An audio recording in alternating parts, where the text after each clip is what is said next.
Hey. Wonderful. Perfect. So tell me a little bit about this show of yours. It sounds amazing. Oh, well, Justice of the Pies is Yes.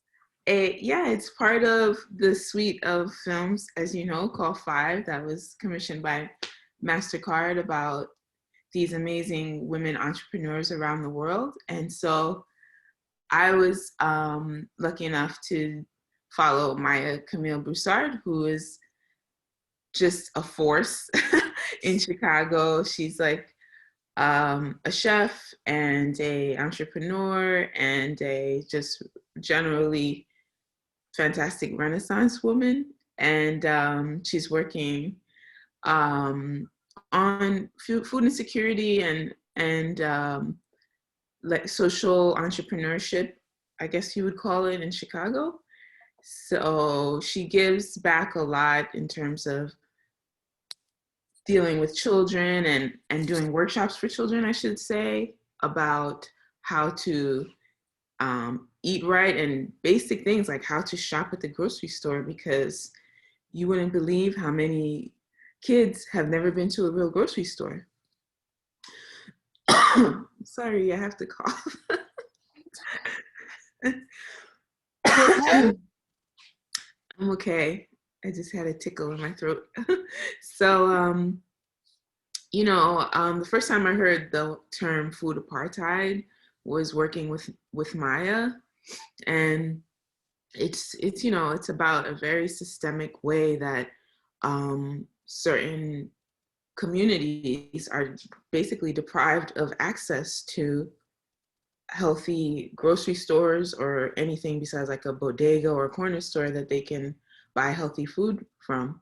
So that, in short, is what Justice of the Pies is about. And the title comes from a sort of double play on words, because Maya's father, who was her inspiration, was a avid baker and a lawyer. So I won't give it all away, but that's about it. I love it. I love it. And you do plan on maybe going to schools or daycares to show the parents this so they could get some ideas on how to grocery shop and do stuff like that? Yeah, I think that's part of the rollout plan that we're planning with Mastercard and with all the ancillary teams that are pushing this film out. But I think, Maya served as a great example of how this can be done at a grassroots level. And it's sometimes just as simple as getting a group of kids together and bringing them to the grocery store.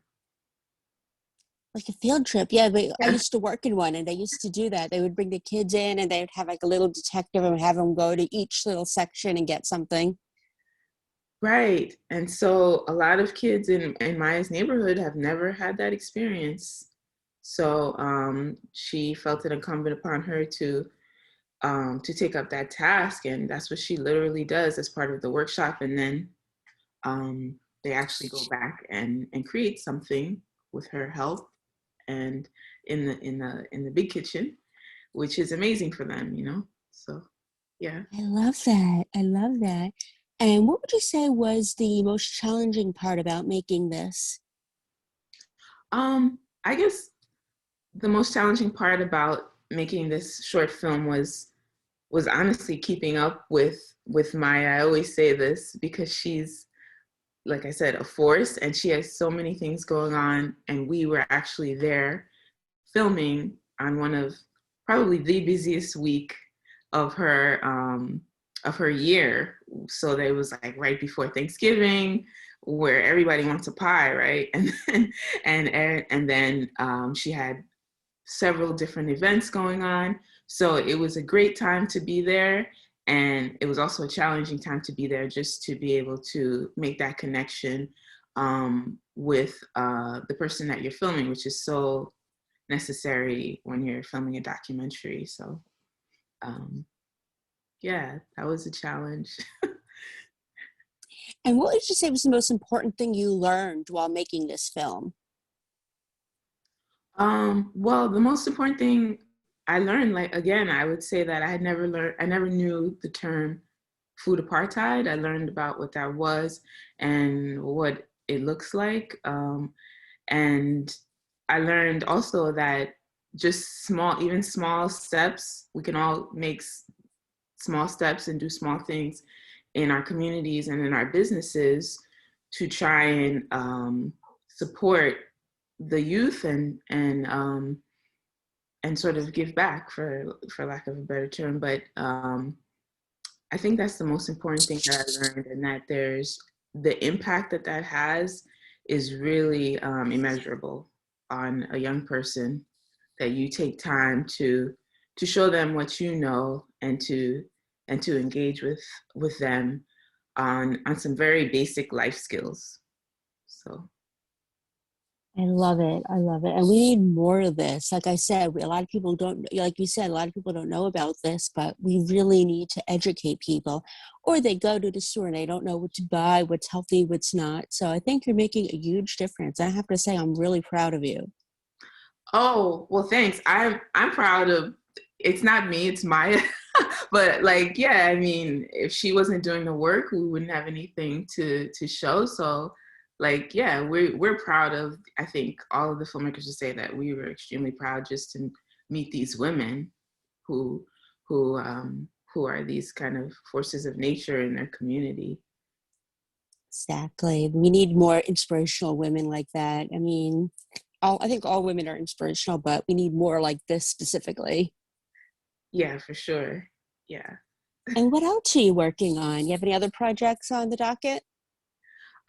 Well, I also work as a camera operator. And so I've worked on this past month on a film about the life of Colin Kaepernick.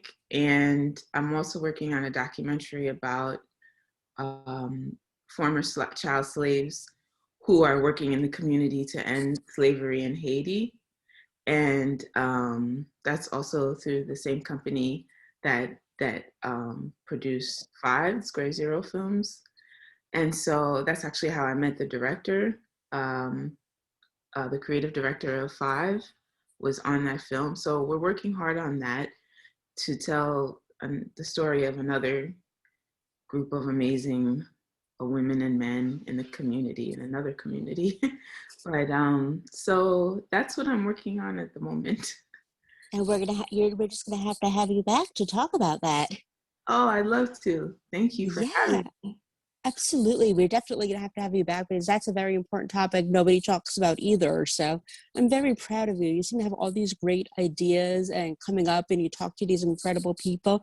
You're really an inspiration to people. You should know that. Oh, thank you. And I'm proud of you. I mean, thank you for having this platform so that we can Oh, talk about you're it. so welcome. Yeah. And one thing I like to ask the people I interview is tell me a fun, surprising fact about yourself. A fun, surprising fact about me. Well, I'm pretty boring, but like, yeah, like I like to sew. That's how fun I am. I sew quite a bit, and I find that that's a stress reliever for me. Oh, very nice. Do you use a sewing machine or by hand? Oh no, a sewing machine. A sewing machine. Nice. Nice. That's amazing. I wish I could. That's on my bucket list to learn how to do because I can't do any of that. I can't even color inside the lines. I'm very art illiterate, so to Never speak. color inside the lines. I like the way you think. I like the way you think. And since we're a TV site, what are you watching on TV these days? On TV. Right now, I was watching Bridgerton. I fell into Bridgerton, which was very engrossing. And what else? I also was watching just random documentaries. I've been on a Bellatar trip, which is a very um, hyper realistic filmmaker that I just started watching his work. So I've been trying to watch more films and stop binge watching on Netflix. Yeah. Hard habit to break, hard habit to break. And now that I'm going to be an aunt, I'm like looking for cute little kid shows to watch so I can watch it when my niece is born. Oh yeah, that would be that's awesome. Yeah, especially she lives in a different state. So we could like, her mom and I, my sister and I could watch with her and like text watch or Zoom watch. Yeah, I can't wait to be able to like watch things again with my little nephew and like actually be in the same space. That is adorable. Yeah, how old's your nephew? He's 12. Oh, okay, okay. So big boy. Yeah, so he's almost like it's at that age where it's not cool to hang out with auntie anymore, but It's always cool to hang out with Auntie. And he has a very good one. So I think that's wonderful. So I think you're the cool one. oh, I don't know. Well, we'll see what he says. Nice. And where can we find you on social media so you can get even more followers and people can follow your amazing journey? Oh, I am on Instagram at Michelle hyphen Marrion. Okay, 2L Michelle, right? Yes, Michelle, two L's and an E. And Marrion, Marion with two two R's. R's. I pay attention.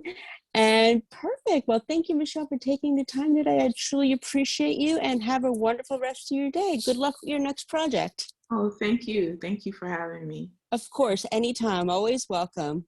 Okay, bye. Bye.